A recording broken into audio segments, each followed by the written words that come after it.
일생 동안 3번 사망한 사람이 있습니다. 그는 의학 박사였으며 일제강점기 강압적인 창씨개명에 대한 반발로 스스로 금일 공병 후 사망이라고 본가에 전보를 보냈습니다. 두 번째는 한국 전쟁 중에 인민군에게 붙잡혀 사형 선고를 받고 탈출하며 죽음에서 벗어납니다. 그리고 1995년 자신의 신체를 의료용으로 기증하시며 영면하셨습니다. 우리나라의 1호 안과인 공안과를 만든 공병우 박사님은 1906년 평안북도 벽동에서 태어났습니다. 13살까지는 머리를 닦고 서당에서 공부를 했습니다. 20살에 조선의사 검정시험에 합격하고 1936년에는 일본 나고야 제국대학에서 의학박사 학위를 취득한 뒤 한국으로 돌아와 1938년 국내 최초 안과인 공안과를 설립합니다.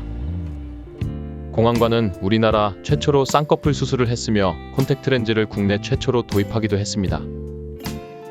공병우 선생님이 한글 타자기와 인연을 맺게 된 것은 눈병 치료를 위해 병원에 들른 한글학자 이극노 선생님을 만나고부터였습니다. 이극노 선생에게서 세계에서도 훌륭한 한글을 일본 놈들이 못 쓰도록 탄압하고 있다. 한글만 제대로 알린다면 우리 민족이 다 글눈을 뜨고 문화의 힘을 길러 독립할 수 있다는 말씀을 듣고 충격을 받아 한글에 대해 제대로 알아보기 시작합니다. 이극노 선생은 말모이 영화의 실제 주인공이시기도 합니다. 그는 안과병원에서 쓰고 있던 일본어로 된 시력 검사표부터 한글로 바꾸었습니다.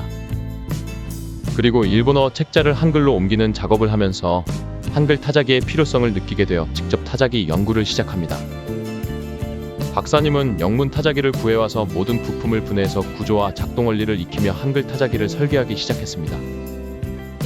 영문 타자기는 한글처럼 받침이 없기에 한글 타자기를 만드는데 가장 골칫거리는 한글의 초성, 중성, 종성을 타자기에 적용하는 것이었습니다. 공병우 박사님은 병원 일은 제쳐두고 타자기에 미쳤다는 소리까지 들어가며 드디어 한글의 구성 원리에 맞는 세벌식 타자기를 개발합니다. 한국 전쟁이 발발하고 이승만 대통령의 방송을 믿은 박사님은 피난을 가지 않고 서울에 남았습니다.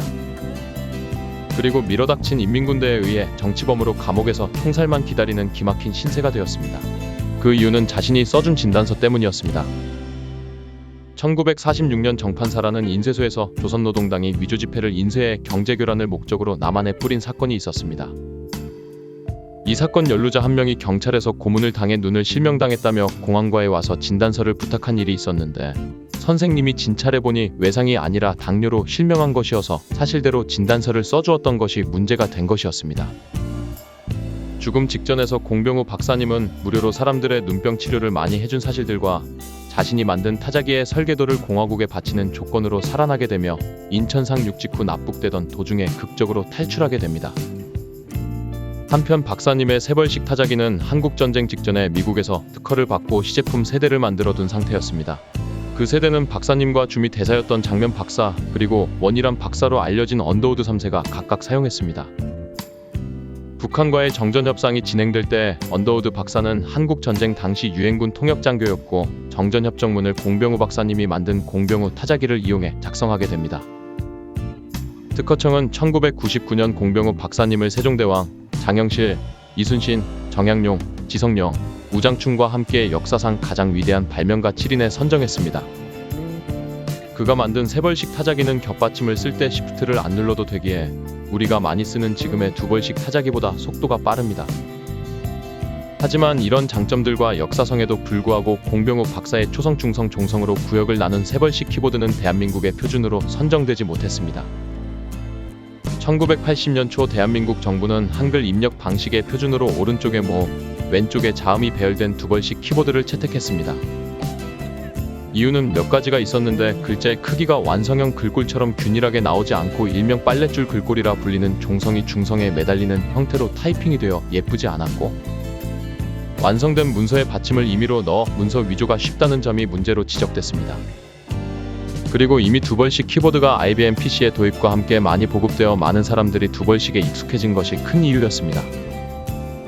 또 운영 체계와 소프트웨어들이 기본적으로 두벌식 키보드를 사용하게 설계되었고 사용자가 적고 키보드 배열이 다른 세벌식 키보드를 제조하는 것은 기업으로서도 부담스러운 일이었습니다.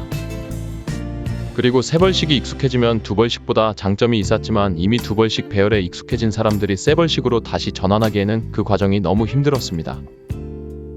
공병우 박사님은 한글의 기계화에 진심이셨습니다. 박사님은 1959년부터 1977년까지 한글학회 이사를 지냈으며 1989년 한글문화원을 설립하고 한글기계화와 남북한 통일자판 문제 등의 연구를 시작하셨습니다. 박사님은 한글문화원 설립 후 제야에서 실력을 떨치던 젊은 프로그래머였던 강태진, 정래권, 이찬진, 안대혁 등과 교류하고 이들을 물심양면으로 지원했습니다. 지금은 대기업이 된 한글과 컴퓨터는 한글문화원이 설립된 다음해인 1990년 한글문화원 건물 안에 있는 사무실 한 칸을 사용하며 시작되었습니다. 그리고 아래아 한글보다 먼저 한글 워드 프로세서를 만든 강태진 대표의 한 컴퓨터 연구소도 당시 한글문화원 건물 5층에 있었습니다. 이처럼 한글 입력의 기계화에 누구보다 큰 관심을 가지고 후학들의 연구를 위해 노력했지만 결과적으로 세벌식 자판과 조합형 코드가 IT 표준으로 채택되지 않은 데 대해 당시 박사님과 함께 했던 연구자들은 아직도 죄책감과 아쉬운 마음을 가지고 있다고 합니다. 공병우 박사님의 세벌식 키보드는 일반인들에게는 외면받았지만 빠른 입력 속도 덕분에 속기가 필요한 곳에서는 개량을 통해 활발하게 사용이 되고 있으며 카페나 연구회 등을 통해서도 지속적으로 홍보가 이루어지고 있습니다. 그리고 최근에는 스마트폰에서도 사용할 수 있는 세벌식 입력 앱이 출시되기도 했습니다. 박사님은 전국을 돌며 개안 수술을 무료로 해주셨으며 점자 한글 타자기와 맹인 지팡이를 개발하고 서울 맹인 부흥원을 설립하는 등 시각장애인 교육에 힘쓰기도 하셨습니다. 박사님은 실용적이고 형식에 구애받는 걸 싫어하셨습니다. 청소나 가구 이동의 불편에 지금은 많은 아파트들이 제거하고 있는 문지방도 이미 그때 제거해서 생활하셨고 며느리에게 패백 같은 건 필요 없으니 악수나 한번 하자고 하시기도 했습니다. 박사님은 사과괴짝으로 침대를 만들어서 쓰고 옷이나 신발도 해져서 못 쓰게 될 때까지 쓰시면서도 한글학회와 YMCA의 재산의 상당 부분을 기부하셨습니다. 박사님은 1995년 3월 7일 노안으로 89세의 나이로 세상을 떠나시며 이렇게 유언을 남기셨습니다. 나의 죽음을 세상에 알리지 말고 장례식도 치르지 말라. 쓸만한 장기는 모두 기증하고 남은 시신도 해부용으로 기증하라. 죽어서 땅 한 평을 차지하느니 그 자리에 콩을 심는 게 낫다. 유산은 맹인 복지를 위해 써라. 박사님이 돌아가시자 당시 PC통신 게시판은 조이문으로 뒤덮였습니다. 돌아가시기 얼마 전까지도 박사님은 매일 하이텔의 한글 기계화 운동과 세벌식 타자기의 장점을 알리는 글을 하루도 빠지지 않고 올리며 젊은이들과 소통하셨던 것입니다. 박사님의 유언대로 장례식은 치르지 않았고 유언에 따라 박사님의 두 눈 가운데 한 눈은 아드님이 운영하는 공항과의 환자에게 이식되었고 시신은 연세대학교 의과대학의 해부학 실습을 위해 기증되었습니다. 박사님의 생전 소원 중 하나는 한글 자판 통일이었습니다. 세벌식 자판이 한글의 제작 원리와도 맞고 가장 쉽고 정확한 한글 자판이란 그의 신념은 아직도 많은 사람들에 의해 진행 중입니다. 우리 사회를 더 살기 좋은 곳으로 만들기 위해 노력하신 한 사람의 이야기가 계속될 수 있도록 구독과 좋아요로 응원을 부탁드립니다.